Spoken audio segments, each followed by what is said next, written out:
We are now ready to review domain and range. So domain, you will hopefully remember from grade 11, are all the values of x that the function uses. So in this first example here, and there were supposed to be arrows on the ends of this line, so let me throw some arrows on there. In terms of this line goes on forever and ever in both directions, and eventually it's going to cover every single value of x. So what this means is our x value, our domain, so we use a capital D for domain, is equal to the set of, the curly bracket means the set of x, such that x is an element of the real number system. Okay, so this is the old traditional method. Some textbooks now, some schools of thought have reduced that to this instead, just x is an element of the reals, and I think our 3M textbook used that last year. And now we also have this notation. It's called the interval notation, and let me just undo that for a second. I forgot my... So our x belongs to, or is a set of, or a part of, and we're going to go from negative infinity up to positive infinity. So that's just a little comma in between those. And we've got curved brackets because infinity is just a concept. It's not an actual value.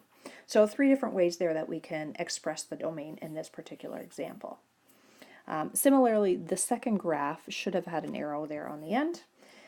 Its domain is restricted. You'll see that we are never using any of these values of x, any of these negative ones.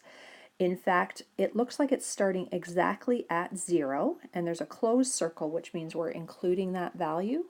So closed circle means we include the value. Closed circle includes the value.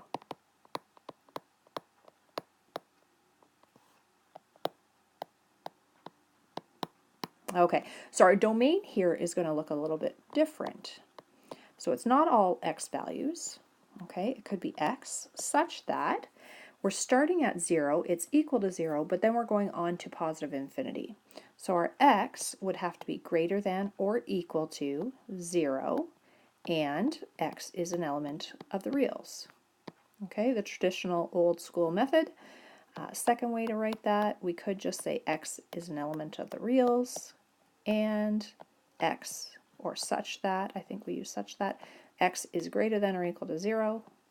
We could say that. In terms of the newer notation, this interval notation, we would say x is an element of. We're starting as a lower limit at 0, and notice this time I've used a square bracket because I'm actually includes the value of 0. That's supposed to say includes the value of 0.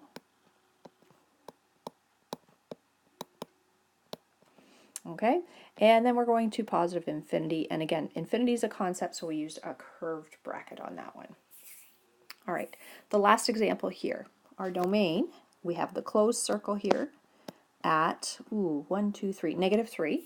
So our x values start at negative 3, including negative 3, and go up to a value of 4, positive 4. But notice we have an open circle here this time. The open circle means up to, but not including that value. So the open circle means up to, but not including that value.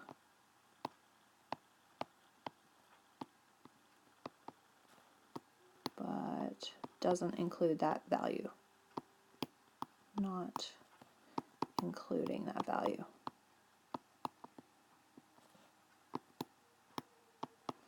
And I'm running out of room here. I'm going to run out of room for all my domains.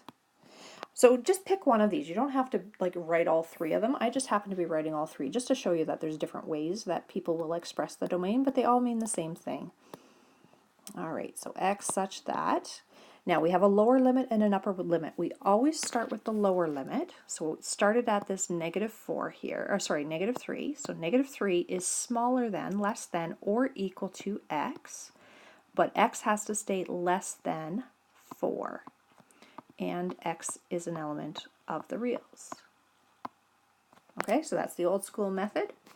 Our domain could be written as x is an element of the reals such that negative 3 is less than or equal to x, is less than 4, so we've got both an upper and a lower limit this time.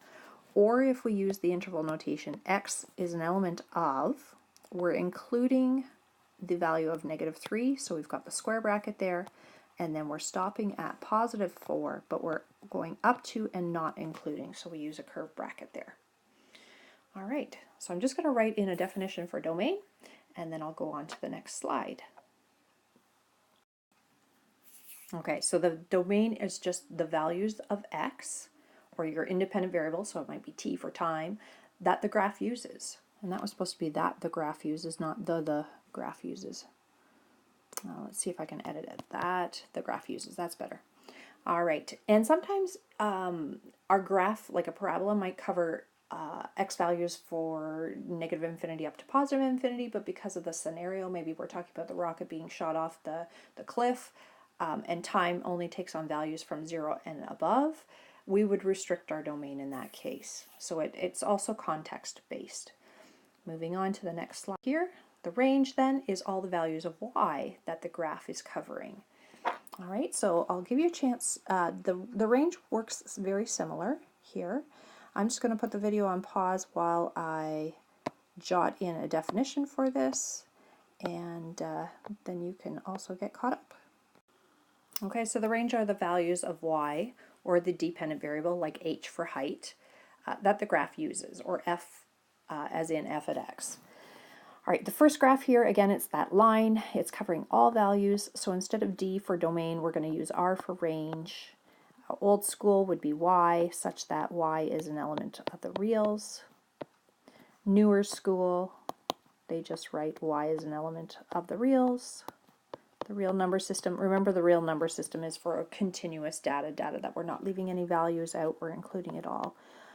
Or we could say that our Y belongs to, or is an element of, and in this case we're going from -infinity up to +infinity. So that's another notation that you might see. All right, second graph, change color, domain, or sorry, range this time, we go as low as -5, 6, 7, 8, 9, as low as -9, so our range will be -9 and above. Y such that y is greater than or equal to -9, and it's all joined together, so it's a real number.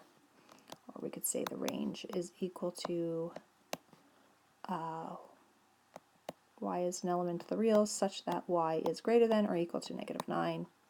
And again, just pick one of these methods. I'm just trying to give you the variety that you might see throughout your math education if you move forward with that. All right, so our low value goes first, square bracket, because it includes the -9, and then it goes up to +infinity, which is just a concept, so we put a curved bracket there. All right, the range on this one, I want to look for the lowest value for this last one. The lowest value of y is right here at -1. The highest value of y is right here at +6. Okay, so it's not actually the end values here and here, it's the upper and lower limits. So our range is y such that, so -1 is our smallest value, put it first, is less than or equal to y, which has to be less than or equal to +6. Okay, so again, we're looking at these y values, how high we go, how low it goes. How low can you go? Do you really want to know? Our second option here is the range. And again, it looks very similar to the first one. They've just, simplified it a little bit. The last one, of course, looks very different. Still has an element of. We're going as low as -1, and we're including that value. We're going as high as +6, and we're including that value. So we've got square brackets on both ends. Hopefully that makes sense.